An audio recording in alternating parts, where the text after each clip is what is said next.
Hello everyone, welcome back to the workshop. Today I'm going to be doing a project for a fellow YouTuber, Leo at the Samson Boat Building Company. He's been restoring a classic sailing yacht for the past couple of years, making a bunch of videos on it, and I've found them incredibly interesting and very informative. I've loved watching them, and I wanted to make just a little chisel, send it to him just as a thank you, for quite a while now.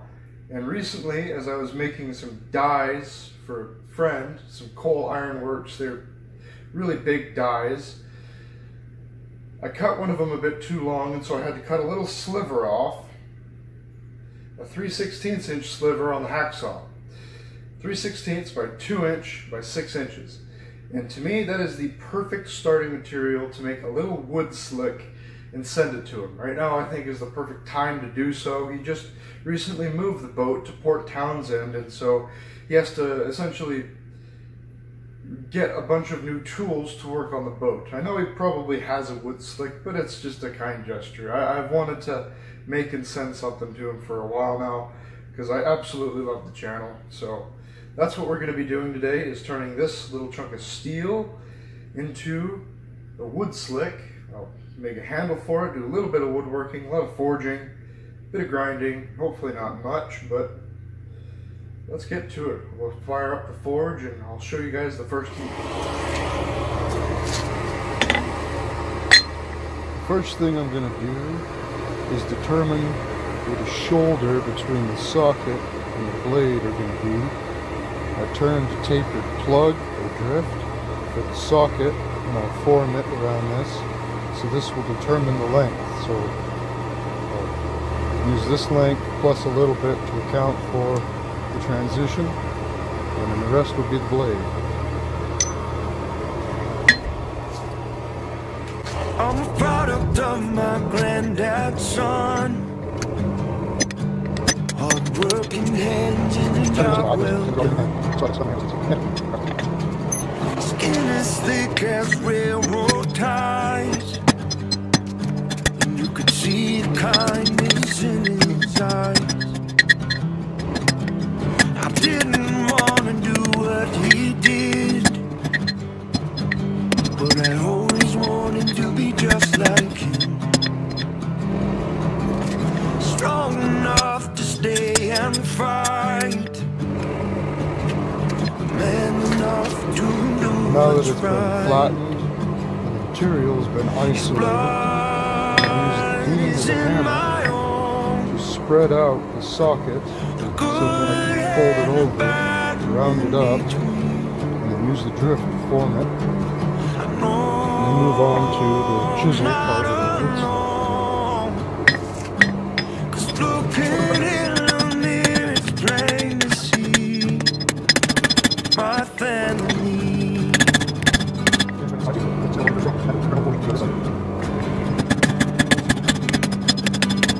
Mama has a heart of gold, the sweetest soul you could ever meet. I'm going to switch to a different hammer. She had a boy and had one more. Nose for getting it To love and fight was a brother for.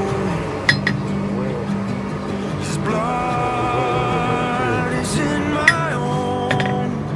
Also, this one has A good and a bad in between. No, I'm not alone. 'Cause looking in the mirror is plain to see my family.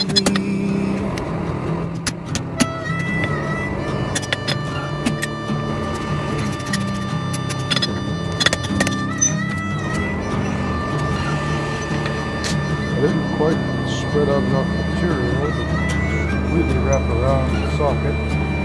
So what I'll have to do is essentially spread it on the socket. Drive the socket in, shape it around the socket, and we'll spread the material around. And it'll get a perfect fit. Just for the grip. And switch back to another 3 minutes. Looking in the mirror, it's plain to see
mountain, this mountain's my home.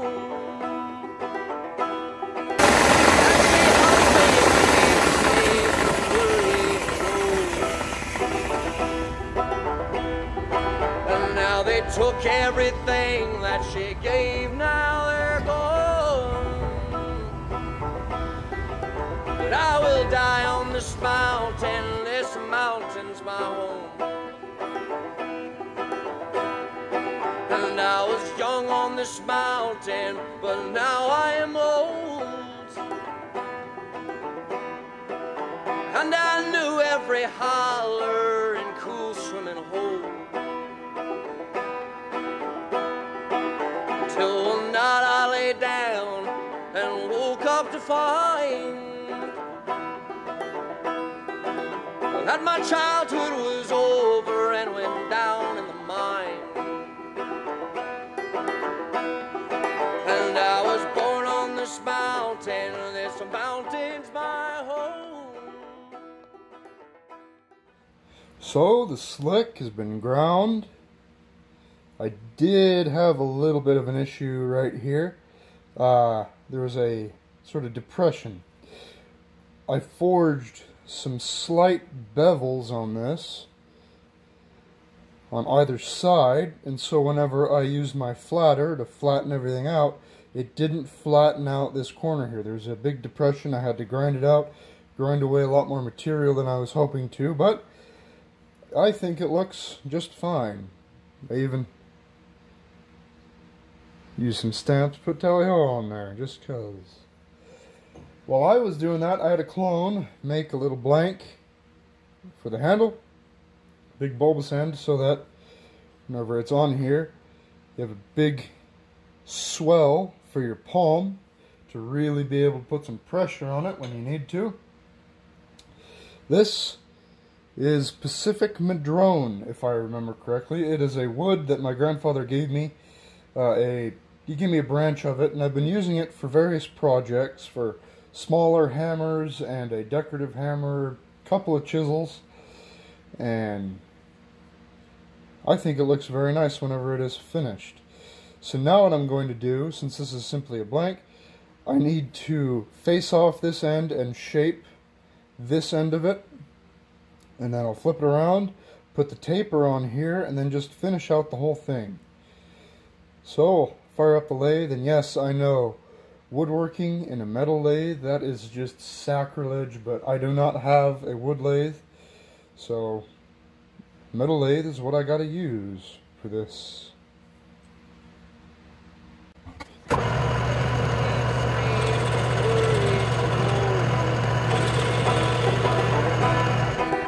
Now they took everything that she gave, now they're gone. But I will die on this mountain's my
keeps me from worry and woe.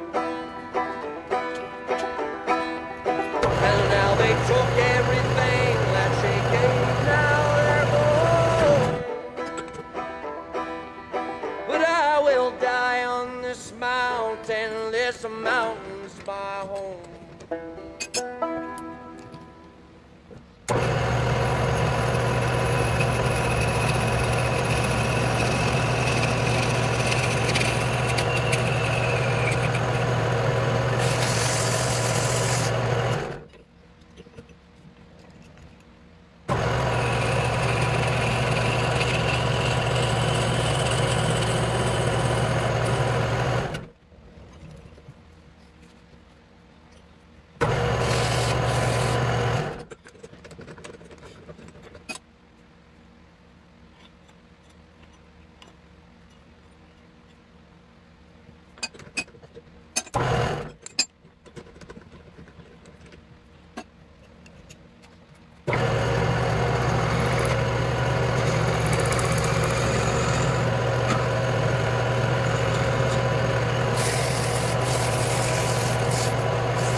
And that's this little handle done. I do need to cut off a little chunk here, but that'll be fine. I did have a mishap whenever I tried to turn the taper at first. I was only grabbing on by this little bulbous end and it just started wobbling around. It did mess it up, so I did have to go back and finish it again, but I'm pretty happy with these results. They're not terrible, and in my mind, at least, it looks pretty nice. I'm not a woodworker though, so we'll see what Leo says, or see what he has to think about this.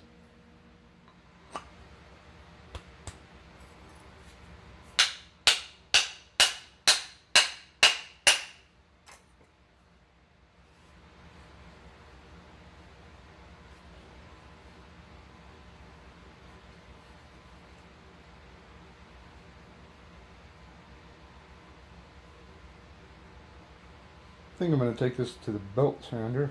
Oh, never mind. I was going to take it to the sander and fine-tune this fit a little bit more because this socket isn't perfect, but I can't really get it apart. I think that's a good thing. There's a gap down here. I don't like that. I really don't like that, but all of the force is going to be going in one direction. So now I just got to take it outside and really finish it.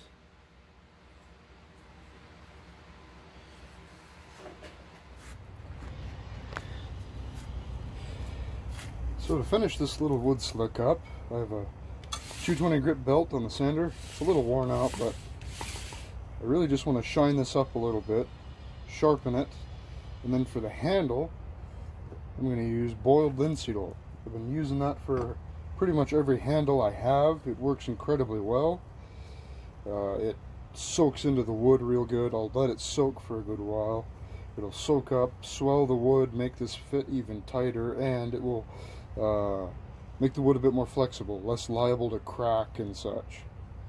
So fire up the belt sander and give this thing a final little grind.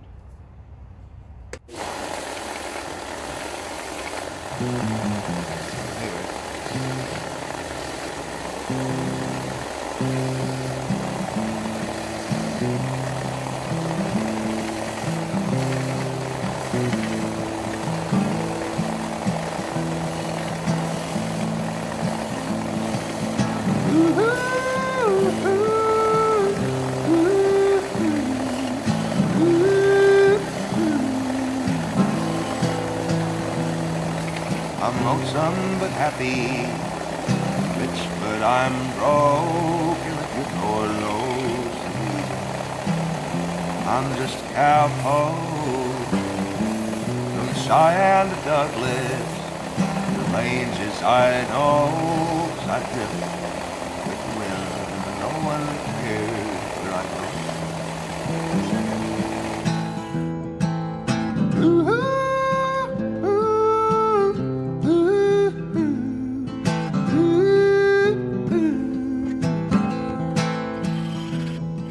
I ain't got a dime in these old worn out jeans, so I'll stop eating steak.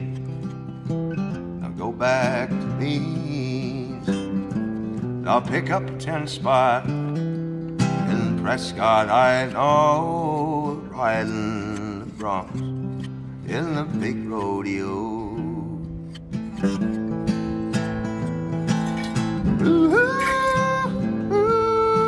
Now I'm just going to let it dry and oil the handle.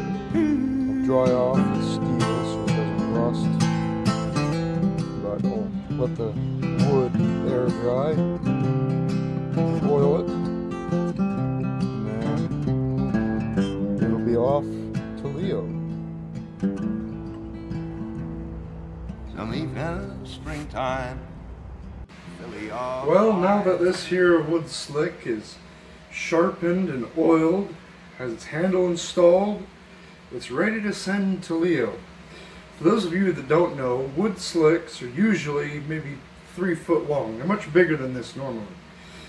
They're usually used to peel bark off of a tree and do really rough carpentry. I made this small one so that it can get into very tight spaces and very awkward places, and also it's made out of a very tough steel and it can be abused. I hope that this tool finds its place among the many that have helped shape the tally hoe over the last 4 years, and I hope that this tool is helpful in rebuilding the tally hoe in her new location at Port Townsend. If you haven't seen the series Rebuilding the Tally Hoe, go check it out. It's on the YouTube channel Samson Boat Company, or Samson Boat Co. I'll put a link down in the description. In the next couple of weeks this will be going up there. One of the reasons why this project is kind of near and dear to my heart is the fact that it is so close to where I live. I'm over in the Tri-Cities in Washington, in eastern Washington, and the tally hoe was found in Oregon and brought up to the Olympic Peninsula, which is essentially on the other side of the state. Very close. So, if you like this video, please like and subscribe, and go check out Leo's channel, and have a good day.